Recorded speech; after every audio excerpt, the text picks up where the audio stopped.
Yeah, we don't have like any fancy intro music or anything like that. So I'm literally just going to say, ladies and gentlemen, welcome to episode 7 of the Big Picture Film Club podcast. So today's episode, we're joined by two very talented individuals and friends of the film club. So we came across their film after episode 4, which featured Tim Porter and Kadeem Boyce.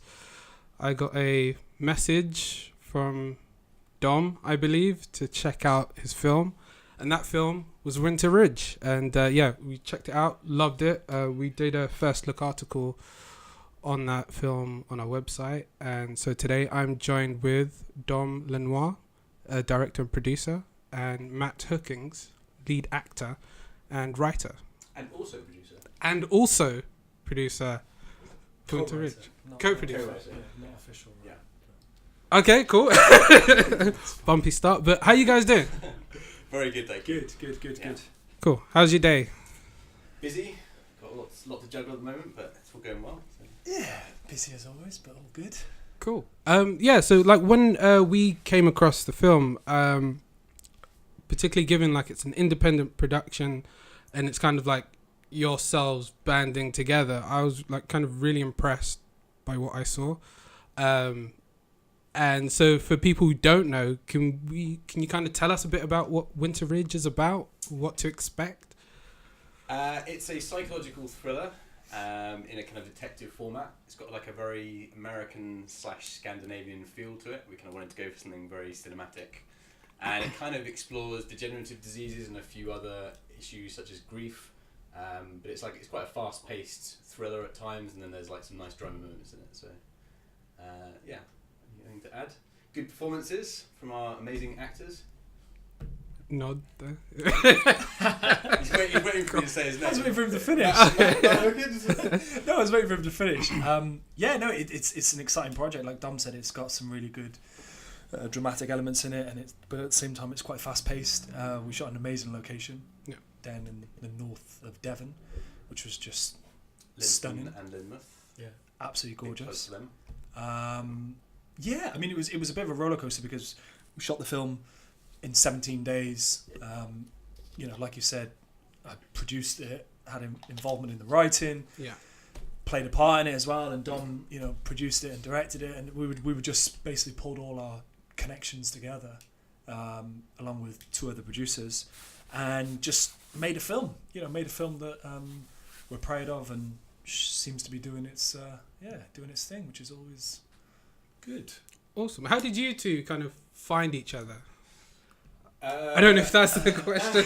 I think you know what I meant. Streets, gave him some money. No, he was actually in a homeless squat called Camelot, which is funny enough where one of the reasons the name came about. True story. Seriously? Kind of. Yeah. So basically, Camelot. So we've got these properties where you can like live in, and I met him like years and years ago. And I was looking for a film location through this mutual friend of ours called Andre Govier, that's like a really talented photographer who does like abandoned buildings. And I just came across Matt, and he had a film noir that he'd just written that was really interesting. And I'd just done like a very different project at the time. And I think myself and Matt just kind of connected because we both have like very expansive, big goals in terms of like the kind of films we want to make. So he had a film noir. I was very interested in doing something drama, but something a bit different. So I liked the script. We had half a week to put the film together, which again was like straight in with a really big challenge. And we had 2 days to shoot with VFX, gunshots, prosthetics, everything. So it was like a straight in at the deep end. But we pulled off a film that we're really proud of, and then kind of went from there. Yeah. Like I said, Dom directed the first film that I wrote, which was just a short.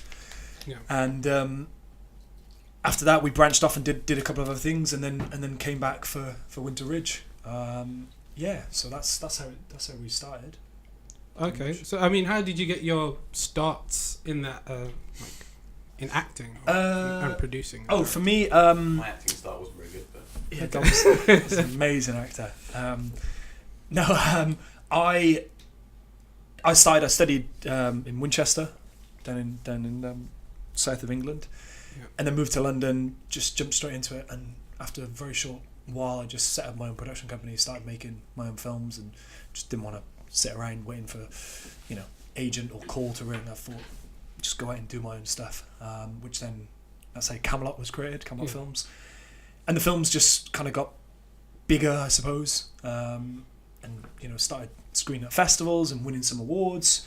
And then eventually we did one that was, I suppose, as sort of as successful as I felt like I could do it. It won like 16 awards and screened at like 25 film festivals all over the world, so it's really cool.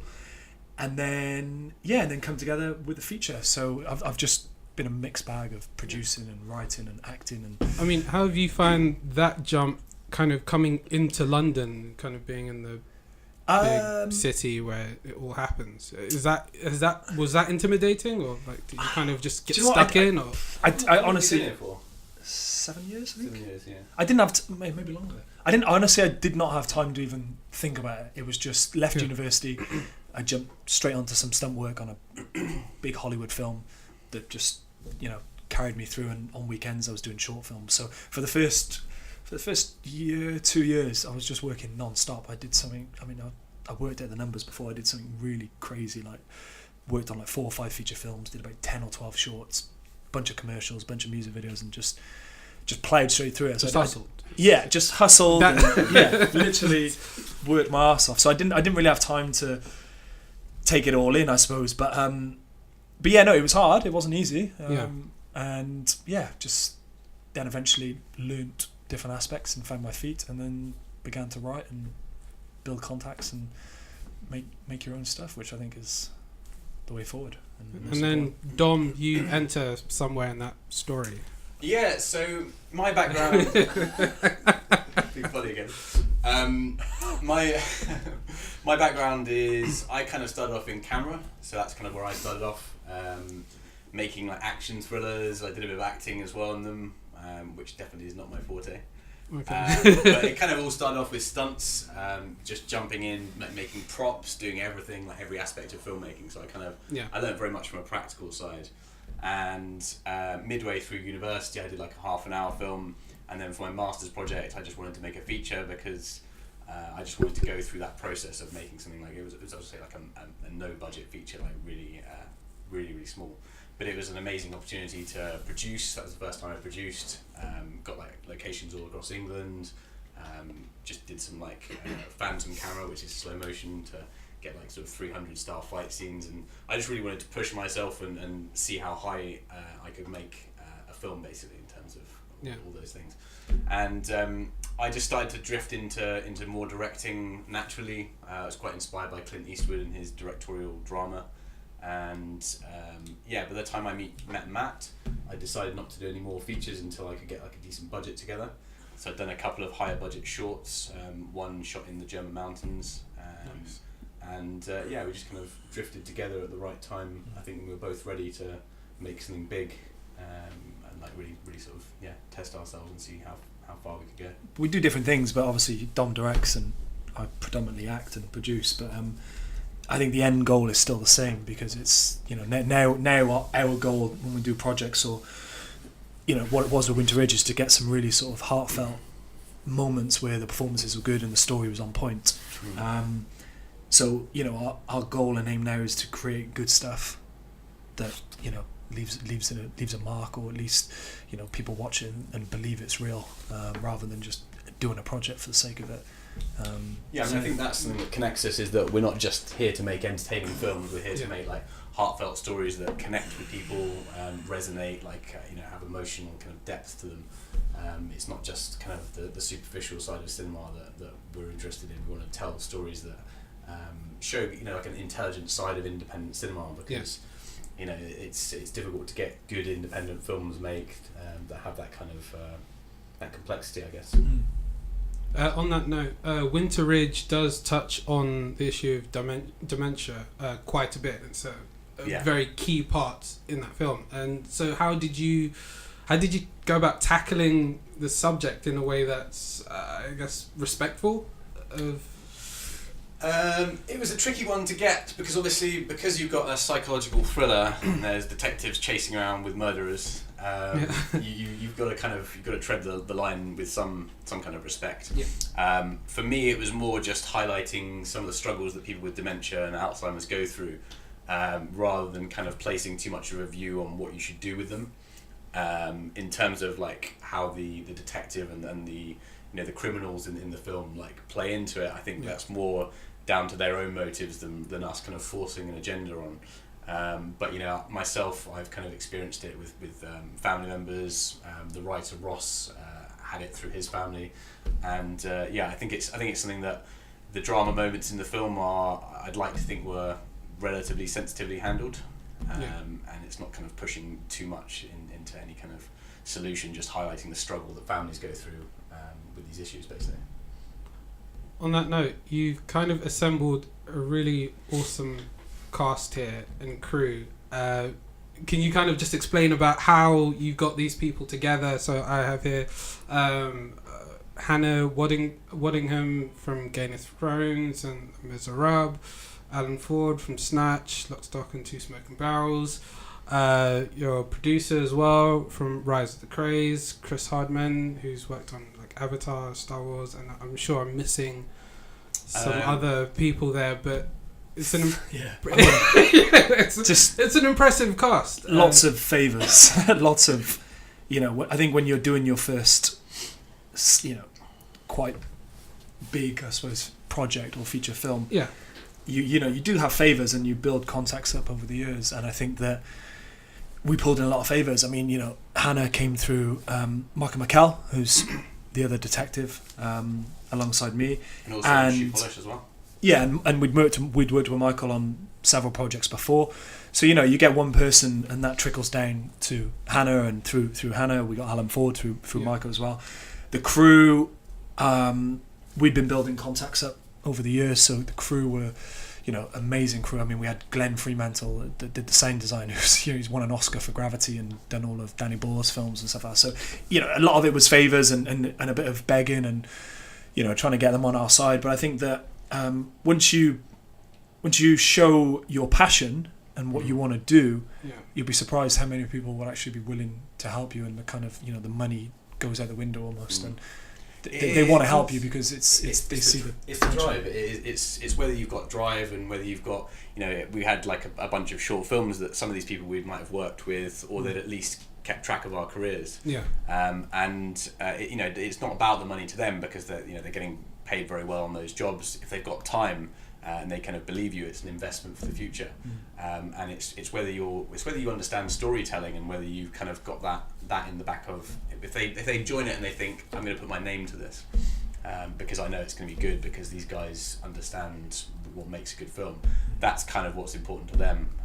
It's not so much you can offer someone a big chunk of money, but if it's going to kill their career, they're not going to be interested. So that's where the leap of faith comes in, and why it's really rewarding when people like our amazing crew or Glenn kind of look at the film and say, I'm going to put my name to this. And obviously Chris and Nancy you mentioned, but Chris ended up investing some money in the film. He did, he produced it. He did a lot of visual effects on it. Nancy were the same with she gave us kit and post-production house, which allowed us to do the edit and different things there. So I think it's just finding the right people. I think that's everything that I've ever done has always been catered around working with the right people, and some people that are really talented but they're difficult to work with. It's just no point, because you get the best out of people when you kind of all work to the same goal and the same. You have a shared vision, I assume, and then kind of so you've kind of worked up over the years, and people can see that, identify with that, or maybe that was me back when I was kind of coming shared up as vision, well. I like that. Shared vision. Co-directed by. I'm joking. I never want to direct. So when do we get to see the film? When is its debut? Well, London Independent Film Festival, we are opening on Friday the 13th, which is really exciting. Dum, dum, dum.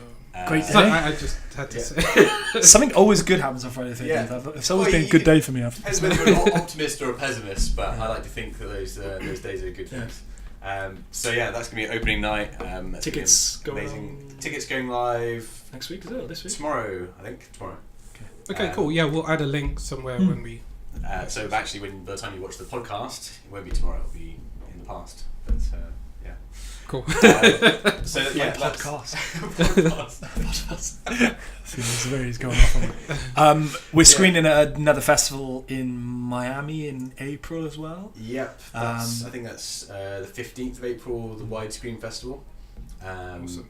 So yeah. So we've got a couple of festivals that obviously are screening the film, and then the film will probably be out, I would say August, September time on sort of general release. Hopefully limited cinema. Yeah, it's probably going to have a limited cinema theatrical release, and then digital and however other ways you. Okay, so like before we go to the actual, I guess, official release, let's kind of just track back to the festival circuit. I mean, how do you identify what festivals you think your film works best with, or was it? Festivals are really tricky, and it's something that is a hard thing to go through.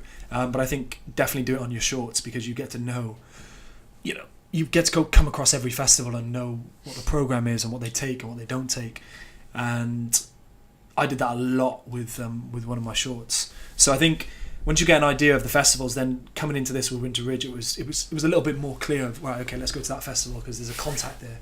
Yeah. And they'll watch the film and give us a very quick response rather than waiting and maybe not hearing or them not watching the film. So I think you've got to be quite clever and tactical with that. So with this, I think that we looked at some existing relationships that we had with some festivals, just to get them to watch it, and give a sort of quick response, and then we'll submit to some random ones or some ones that we think that the film would screen at. It'd be great to sort of premiere at somewhere like Edinburgh or something like that. But it depends on the project. It depends on the timing. You finish a film at a certain time and you've already missed a bunch of festivals. So, and it's also down to the aesthetic of the film. Like, we've always built this. Obviously, we're in a sort of a London independent production company. So London's a great base to do like a premiere. But at the same time, American audiences, because of the style of the film. And the aesthetic is very popular in America, and we've had like really good feedback. So that's like a really good base why we've been targeting that quite a lot. So those are kind of the two main things. Obviously, Europe's sort of secondary to all that, and that's quite an interesting sort of route to go down. But I think it's nice because it's a mix of like a very commercial film. Yeah. But it's also got like kind of issues that make it interesting for festivals. So. So moving forward from the festivals then, have you got anyone on board to push it further in terms of distribution, a sales agent, wink wink, or what's... How is that... What's happening? We just moved... We love sales agents. Yeah, our favourites. We've just moved sales agents actually. So yeah, we have some news very, very soon. Maybe by the time the podcast actually goes out. With two sort of major sales agents, that's really exciting. One's actually a straight distribution deal, which we kind of sort of got off the ground ourselves actually, which should be like a very big push for America, and some really, really good platforms. We were with a sales agent who had the film for a little while, and we just felt that it would be a better fit somewhere else. And within the time of leaving them, we've cut a distribution deal with a US independent distributor, and joined a new sales agent. So I think that there's quite a few positive things ahead, especially with the distributor, and then Cannes will be very important because I imagine a few territories and a few areas will get sold there. I think that sales agents are tricky because it's I don't know, they can be very good, but also they're like a dying industry. It's just they can just do nothing with your film, and they have it for like 15 years. So I think you've got to be proactive and keep on top of the film itself. I think people think that once they've just made the film, that's it. There's a whole you've got another 2 years after the film. We're a whole year in now, and we're still doing deliverables and different things. So you've got there's a timing after it that you've got to keep pushing to get the film out there, because if no one sees the film, it could be greatest thing in the world. If no one sees it, it doesn't benefit anything. So I think you've got to be very and you've got to again, coming back down to when people support you, you've got to have someone that's like really behind you in terms of like really believing in your film and like sort of really sort of just believing in the quality of it as well. And that's kind of why we moved, because the people we're with now really sort of see it as a good, successful film, which has been the feedback we've had is like very positive. So. Yeah, so again, finding the right people to. So how did you get that initial agreement with your first sales agent, or how did they, or even with your second sales agent? How do you make these connections? I think once you've got a finished product, you've got something to show people, and it's just like it's like anything you're trying to sell, I suppose. So you've got a finished product, you send them a link to the film, tell them who's in it. I mean, we like to come in that these people are in the film in terms of cast, but they're also doing this. Like Hannah's in a big prequel Krypton, Warner Brothers, Superman, sci-fi. Nice. Ian Peary's in a very good film coming out at the end of the year called Calibre. Michael McCall's in Amar Santi's Where Hands Touch. So you say this is the film, this is who's in it, this is what they're doing now and currently, so it's ongoing. This is the package around it. I mean, we're very, as you can see, we're very sort of hot on the old social media. So if you've got a social following, social media presence, then that helps. And if you've got a good package, sometimes people will look at a film, look at a trailer and a poster and go, yeah, I'll that's interesting, I'll take that.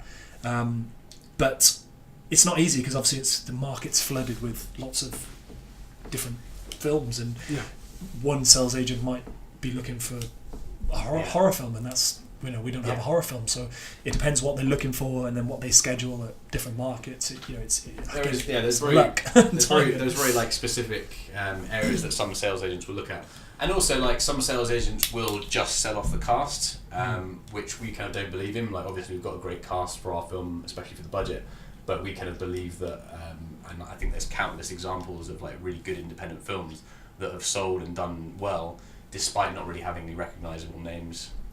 I think it's every quality of the film, and I think you've got to believe in the actual film itself rather than just going for the names. At least at a certain level.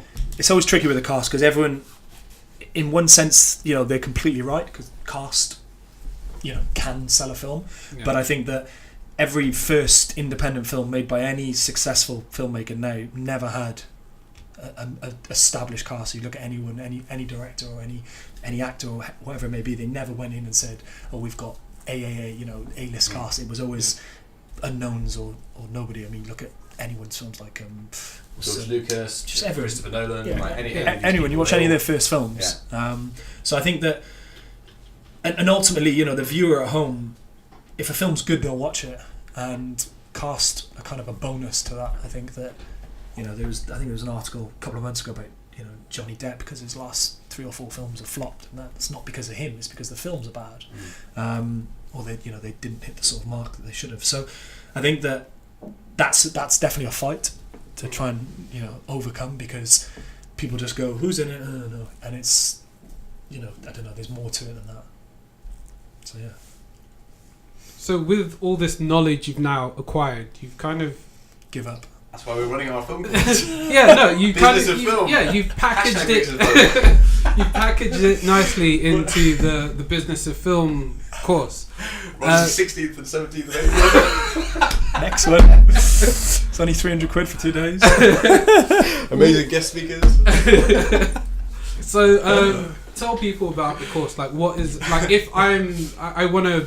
Do you want to come? Yeah, I actually want to learn something about film. So what would I figure out if I come to your... It was honestly, it was almost a light bulb moment. We just, I don't know, we finished the film, we wanted to carry on working and carry on doing stuff, and I think that we just went, wait there, we've just made a feature film. We were involved in the financing, the structure, the producing, the writing, the directing, the acting, everything, casting, everything. So everything, everything to that film was made, we were involved. Yeah, there's no outside production company really. Like myself and Matt, like got it off the ground. So that's kind of how it all began. So I think we just thought, wow, this is what everyone needs to do. This is crazy. You've got actors sitting at home waiting for their agents to call. You've got directors that are maybe waiting for the right script to come along when they could write their own script. You've got all these different producers looking for material, and I think that we just went, okay, why don't we structure a course? I don't know. It's weird about a course because it's more of an insight and a kind of... It's more of a how-to in terms of like the creative blueprint of how to get things into a good place. Because the thing is, if you get the creative in line, like you get something Matt does on the writing bit is the first 10 pages of the script. We talk about packaging a project to get it to people. Because some people won't even read a script, but if you've got a good package, you can get in the door. And it's just kind of giving people the option, because there's two views. There's going out and doing it yourself, and then there's this kind of slightly older view of like you have to go in and you start as a runner and you go up this hierarchy. And it works for some people, but a lot of people want to learn by doing, and that's kind of how we both did it. And I think there's just a lot of frustrated independent filmmakers who are constantly being told they can't do stuff. And we kind of just run the course to inspire people and show them that you can actually get films off the ground, and it doesn't matter how many people say no to you. You will, if you keep pushing and you keep doing the right kind of guideposts. But it's very straight. I mean, we don't sort of beat around the bush. We show, like I said, we break it up into 4 parts: acting, producing, writing, directing, and we break through. We're kind of, we don't like to say, oh well, maybe you can do this or maybe you can do that. We like to say, look, this is exactly what you need to do. Yeah. You need to get those first 10 pages spot on, and then this is exactly how you need to package it, and this is how you get a director on board or cast, and then this is how you finance it. This is how you do it. So we're quite I don't know. I suppose partly the reason we set up is because it's current. It's now. It's not. The industry changed so much over the last 2-3 years, 5 years, 10 years. So it's right now. It's how exactly we got it off the ground. So and it's been unbelievable. The people we've had in, how we've nearly had people have nearly been in tears, and it's just they've gone off and made their own projects and flying in from Europe. Yeah, it's been crazy. We have people all nice. over Europe. Yeah, it's been really cool. So we've really. So I think that's the key. Sometimes people just get knocked down by being told no in the industry so much. They just need to go into something where they just get a whole bunch of information, see that other people have done it, and they just get the tools to kind of just change their mindset and get stuck in, basically. And that's like the most rewarding part of it. That's kind of why we keep doing it, because I think. Do you think that's the biggest? Sorry to cut you off. The biggest drawback is people's mindset in how they think that they don't. I think it is a lot of the time, because if you're sort of starting out and there's so many people saying you can't do this way, you've got to wait until you get to this point in your career, you've got to do this. It can be very like defeating. If you haven't got other people around that kind of inspiring you on. And I think unless you hear about like other people who are doing that, it's very difficult. Like I think what's kind of drawn us together in terms of working together is that we've both had this, but like if you're going to try and produce something and you hit a hurdle, you just go around it. You just keep pushing. Going. You keep trying. You find any result. You keep pushing, even if you get turned down 100 times. And it is that willingness to fail like over and over and over again, like day in, day out, even when you don't feel like working, just to keep ploughing away, and that's like absolutely vital in terms of getting films made, basically. And I think I just think it's one of those things where you've got the willingness to learn is very important, because I think that I've done it myself so many times where I thought, I can't do this, let me go and see if I can do another way, and you think, wait there, let me just learn how to do it. I never used to write. I could never write. Yeah. So wait there, let's just learn how to do it. Let's see if it takes the same amount of time, and you'll find over time. So many institutions and people said to me, you can't write and produce and act. It's not the norm, and you need this and that, and I don't know. It's just proving them wrong almost. Proving people wrong is a very good, and not in a bad way, but it is like it's very satisfying to just say like, no, it feels so good. It feels amazing, yeah. Because there's so many people who said like we couldn't make films, or loads of people said Winter Ridge would never get made, and we've proven all them wrong, and then now it's doing well, and proving them wrong again, and I think I think one of the main things is, a lot of people don't realise how much sacrifice and difficulty there is, but that if you keep plugging, there will be a point when it starts to even out. Because you're not going to get job stability for a while, and you won't have loads of money for when you're sort of getting films off the ground yourself. But there will come a point when you've built up like a lot of experience and knowledge and people that want to work with you, and then it starts to level out, and then it becomes a very different sort of ball game entirely. So it's just whether it's good to give people hope that you can get to that stage where it's not just. Well, it's a completely different industry to anything else. You only have to do it right almost once. Yeah. If you make a really, really good film once, unless you do something stupid, you're almost set up. I mean, it's not, you know. And if you do bad films all the time and you keep putting out bad stuff and you're not learning from them, and then you're gonna stay on that path. I don't know. It's quite simple in a way, but it's still very difficult. So it's. I think there's a lot of people that don't really want to take that leap to features as well. There's a lot of filmmakers I know that they've been doing shorts for years, and they're really good at shorts. And I think that you're never really ready for anything.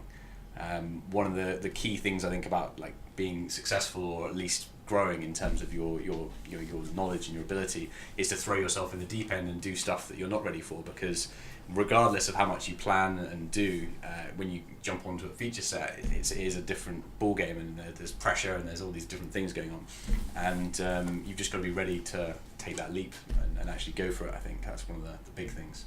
See how inspiring he is. Yeah. So what, I mean, I guess, is it too soon to start thinking about what's happening post Winter Ridge? Are there any creative ideas? The weird thing about the industry is, God, post Winter Ridge was happening before Winter Ridge. Yeah. That's the weird thing. You kind of. Winter Ridge was just the start.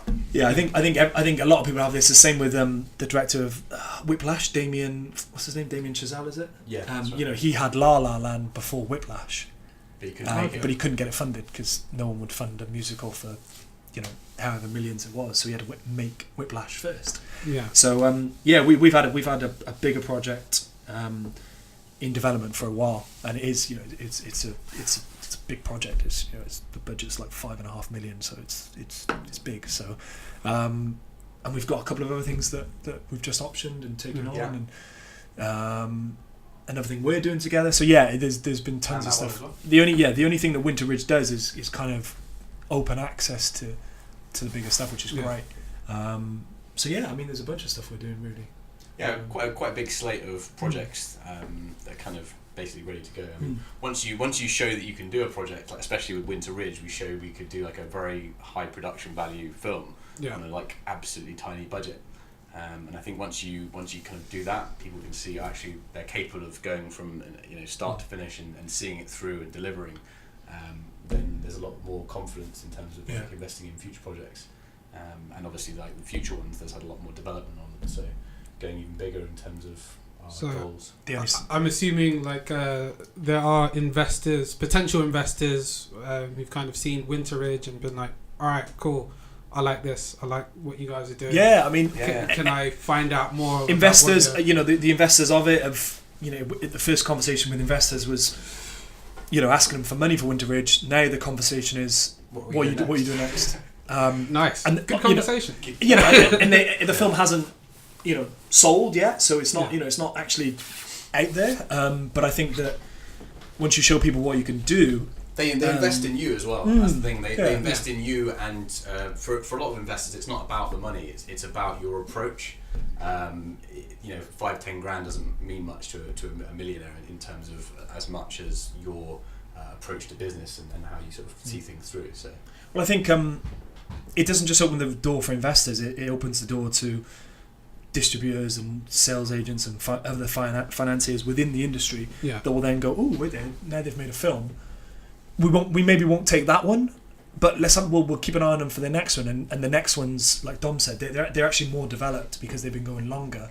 And I think, you know, getting the investors' confidence, like Dom said, I think that once you pour your heart and your passion into it, to the point that you might not live to tell the story, then, you know, most people invest in you as a person, and, you know, it might be 2 or 3 years down the line where suddenly, you know, it's made a ton of money because that person now has gone off into different areas. So I think that it's a great thing to have, because film can do that. You know, it can sit quietly and then go, and it's, I don't know, it's exciting, like that clock there. It's a magic red clock ticking. Like I've been looking at it like something's going to go off. It's like a ticking clock. But yeah, podcast going out with a bang. Scaring me. So where can people find out about Winter Ridge? Like, your website, social media, stuff. Social media. Winter Ridge on Instagram, Facebook, and Twitter. Yeah. Camelot Films. It's on the website, Camelot. There's like a behind the scenes trailer that's been released. The official trailer's coming out very soon. Cool. We'll be sure to post that. Yeah. And then obviously just look out for the festivals that'll be screening the film. Yeah, I mean it's doing its thing. So awesome. I like what I hear. I like what it sounds good. It sounds really happy. Yeah, no, I really look for. I'm going to the premiere myself. Excellent. So yeah, I really want to check it out. And yeah, like hats off to you guys. You've pulled something off really impressive. And yeah, we'll be there every step of the way to support you guys. Amazing. We'll hold you to that. Yeah. Every step. Every little step of the way. But yeah, Dom, Matt, thank you very much for coming on the podcast. Thank you very much for having us. Thank you for having us. Awesome. Do we like a special outro? No, do we just